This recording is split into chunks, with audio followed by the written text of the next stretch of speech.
Good afternoon, everybody. Excited to kick off our first panel of the day, and we'll have a lot of folks, speaking to you or being interviewed. But we also pulled a couple groups together to share some thoughts on emerging technology areas, trends that are really exciting and compelling, and that brought a lot of us out here today. I'm Alec Wright. I'm the Chief Innovation Officer here at GSVlabs. What that means is I get to spend my days with our global 2,000 partners working on identifying new technology and teams, and then building startup and innovation infrastructure inside of those organizations. I've got a phenomenal group of panelists with me today to discuss kind of the future of corporate disruption and what do all these emerging technologies mean to 100-year-old legacy industries that are seeing themselves disrupted from every angle. I'll give each of the panelists a quick moment to introduce themselves, and then we'll dive right in. Should we start with Leah? Sure, so it's great to meet you all. So I'm Leah. I lead our enterprise business at Coursera. For those of you who don't know, Coursera is the largest educational platform in the world with over 32 million users, as well as thousands of global companies that come to us to actually reskill and upskill their workforces for the future. Hi, I'm Lisa Hammitt, and I'm the Global Vice President of Data and Artificial Intelligence at Visa. I'm sure all of you have heard of Visa, but just to refresh your memory, we run about 80% of the transactions online through our VisaNet network. So we have a strong sense of payments, all of the manner in which they take, and then the data that are behind them around purchasing logic. Very cool. I'm Raj. I'm with IBM. I just started a month ago in a new role there. It's akin to a startup within IBM, building industry platforms. I think we'll speak more about that as we get through the panel. But excited to be here. I've had the opportunity of knowing Alec for a few years now and incubated 3M here in my previous job. Wonderful. And we'll start off with something beautifully vague and generic and let everyone just kind of throw out their initial thoughts. But everyone on this panel is sitting at the crux of corporate disruption and innovation. What is so exciting about being in that space right now and the dynamic changes that are going on? And what should we expect from these legacy 100-year-old industries over the next 2 to 3 years when it comes to digital disruption? And whoever wants to dive in first. Okay, I think what's different now is it's become existential. I think C-suite and senior leaders in companies have delegated innovation too far into the organization that it's becoming a threat to their very existence and value proposition. I think what's different now is there's a massive wake-up call in the C-suite to understand what AI is, what blockchain is. They're becoming much more techno-fluent, and either they become techno-fluent or they don't survive. So I think there's a recognition that these disruptions are taking value out of the marketplace that they serve, and that it's impacting the relationships they built over decades with their customers. And I think the second thing is the talent wake-up call. I think, as you said, with the technology you have, I think they have to retrain the workforce to understand new business models, as well as new technology tools that are available to businesses. And if they do both of those things really well, i.e. really take on change management organizationally and culturally and commit to workforce, I think that's going to be the big trajectory shift. Otherwise, it's going to be a slow dive down, I feel.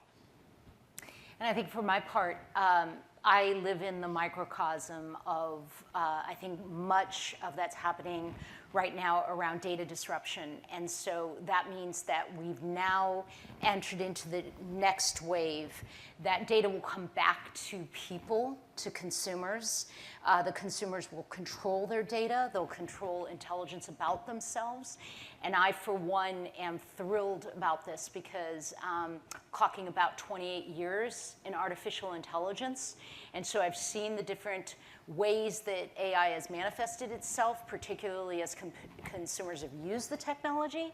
And so now I think for the very first time in that 28 years, I can see the path by which it will actually serve the consumer without the consumer having to give away very valuable information about themselves and not only not be compensated for it, but be in a situation where it could be used against them.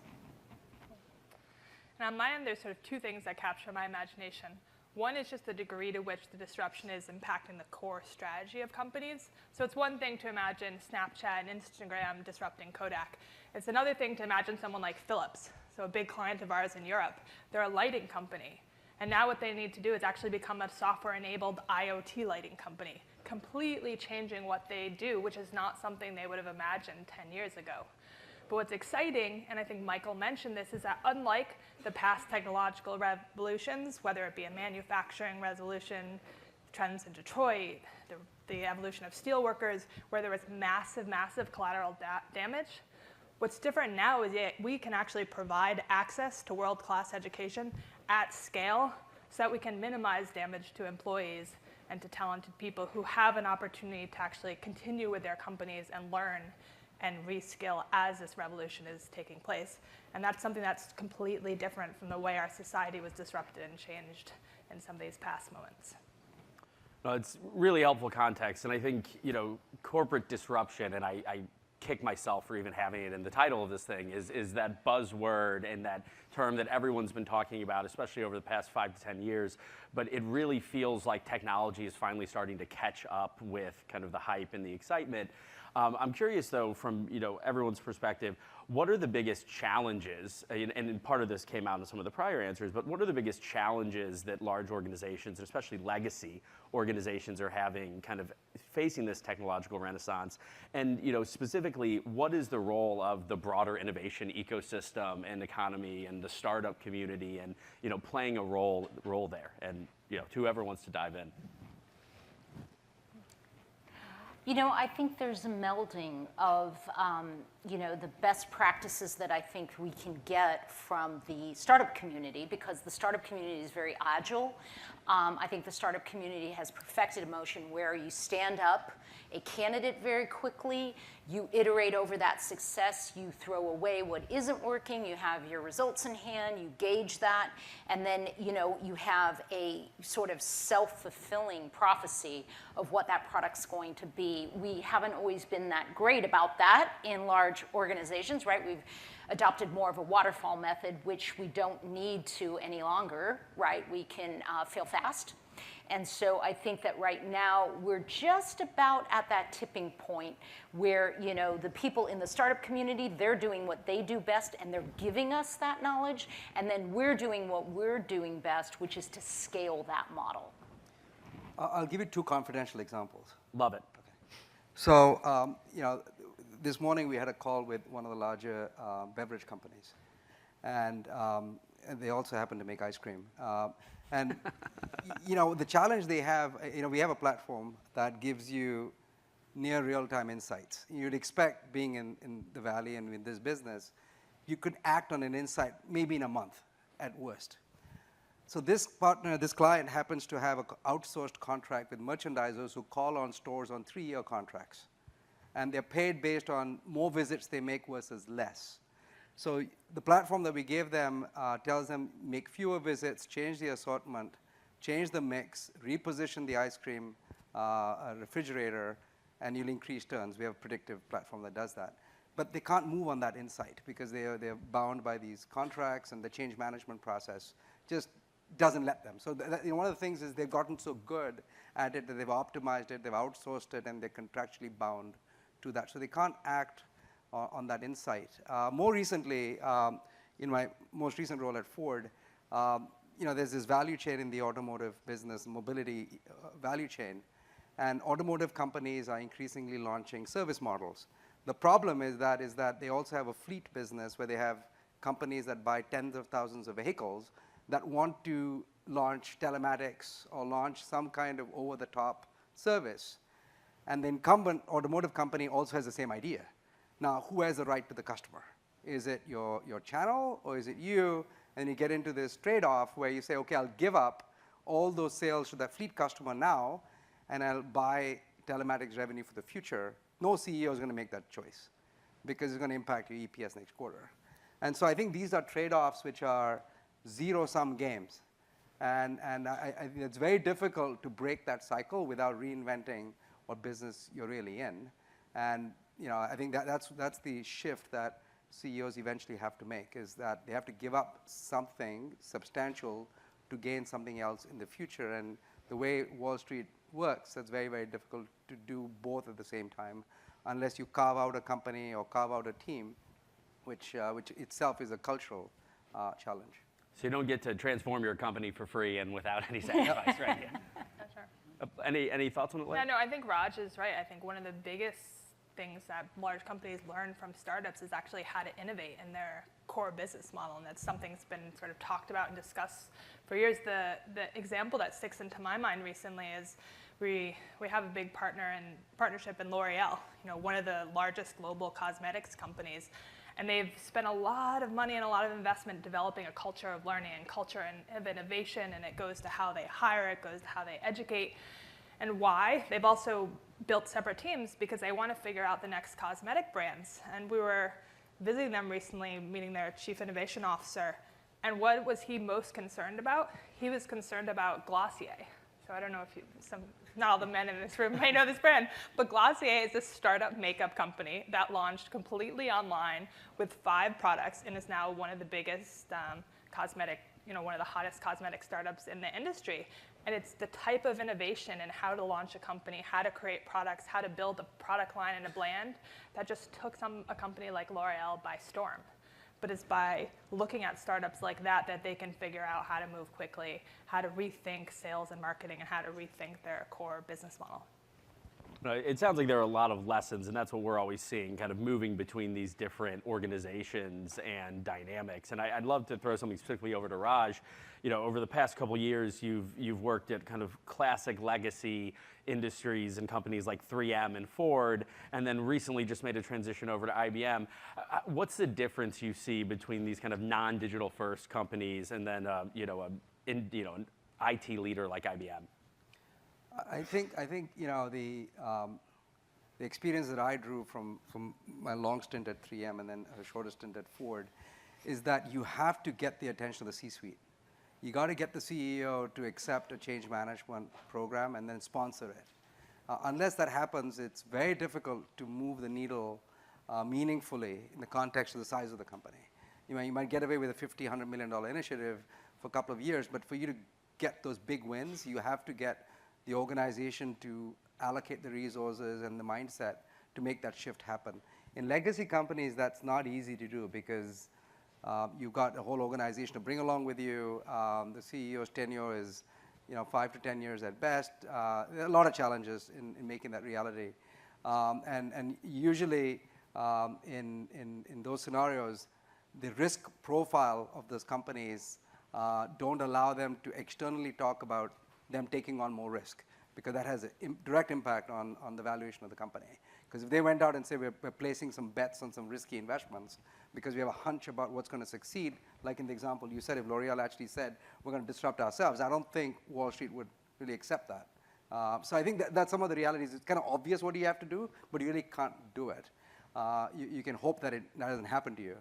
With IBM, I think the attractiveness is that the company that has built AI and Watson and whatnot, I think its strength has been in selling those platforms to enterprise clients. And I think the work we're doing now across industry platforms is truly transformational. So I got attracted to make the switch because I think this is about technology companies also having a strategy for industry engagement as much as industries and clients need a strategy for embracing technology. I think the two have to come together, and the clock speed of technology companies is radically different than the clock speed of enterprise companies. And I think my joy, I guess, in being at IBM is you work in almost real time. You can toss something off to the development team and then see code come back in days versus having to convince teams to do that project for you and then displace other things. So I just think the pace of work that's taking place at IBM or the new IBM is radically different. I think you've been exposed to the blockchain garage also. Mm-hmm. So you see the company having to reinvent some of its workflows to support new paradigms. Well, and Lisa, it's a great segue because you then even took it one step further, and in your most recent stint, left big enterprise and big industry altogether, and were part of a probably 4, 5, 6-person startup team, starting from scratch in a garage. That's true. And would love to hear that experience going from IBM to the startup world and then back into Visa.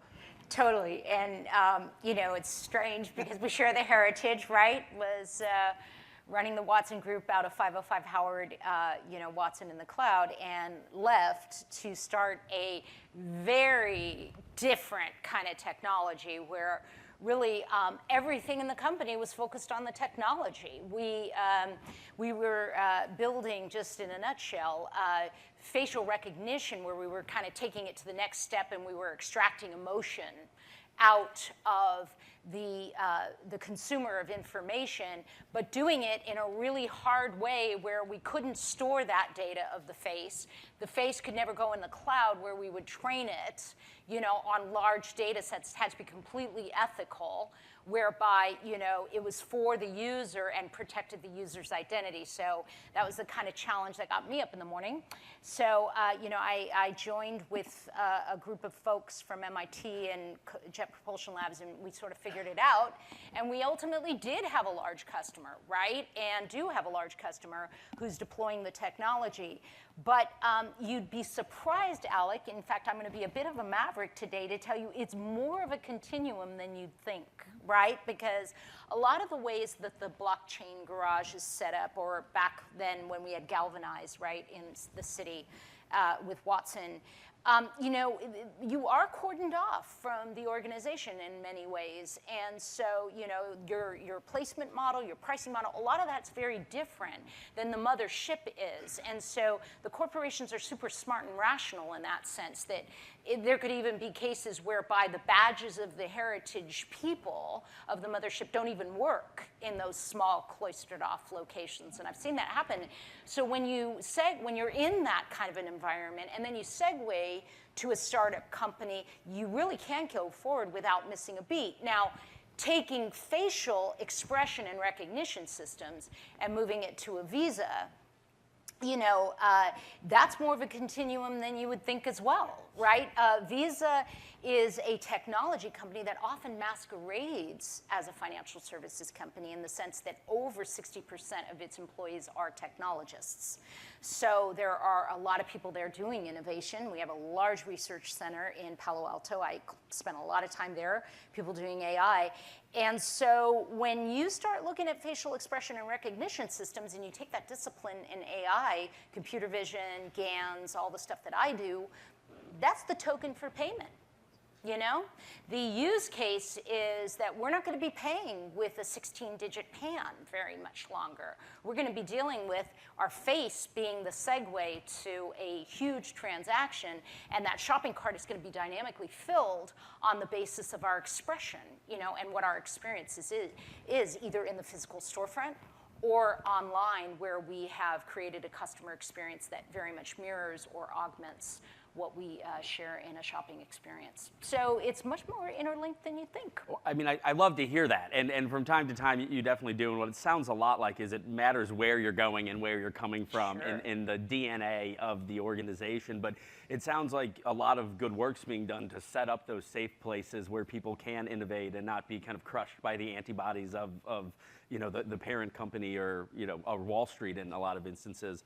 I'd love to just kind of throw, and you segued pretty well into it, there's endless conversation about the impact and the power of data and how we're in just data revolution, data's transforming everything. As you're looking at industry and enterprise, where do you see the biggest impact, where you're just really excited, like you think that like the floodgates are about to get opened and there's really going to be a transformational change there? Okay, raise your hand if you believe me that we can actually mine in the 97th percentile how you are going to behave in a certain scenario on non-labeled data. I love a skeptical audience. So don't raise your hand if you don't believe me. It's true. It's completely true. Just like the proportions of matter to dark matter in the universe, right? Only 3% of matter we actually can see and deal with. Most of it's dark, we can't. The same is true with data. Data is hidden through multiple layers that we haven't yet unearthed, and it starts with unlabeled data, right? So now we're at a phase where I think a lot of the stuff, also raise your hands if you heard of Max Schremm. Who knows who Max Schremm is? Yes, oh, excellent. My wonderful student, visiting student from, the Austria, I believe, who sparked what we're now in, which is called GDPR. And, it went live just last Friday, so we can all thank Max Schremm for that. So look him up on the internet, and I think he's smiling ear to ear. But, because we have data privacy and a big movement on that right now, we data scientists have to figure out ways that we could use non-labeled data that can't be referenced back to an individual.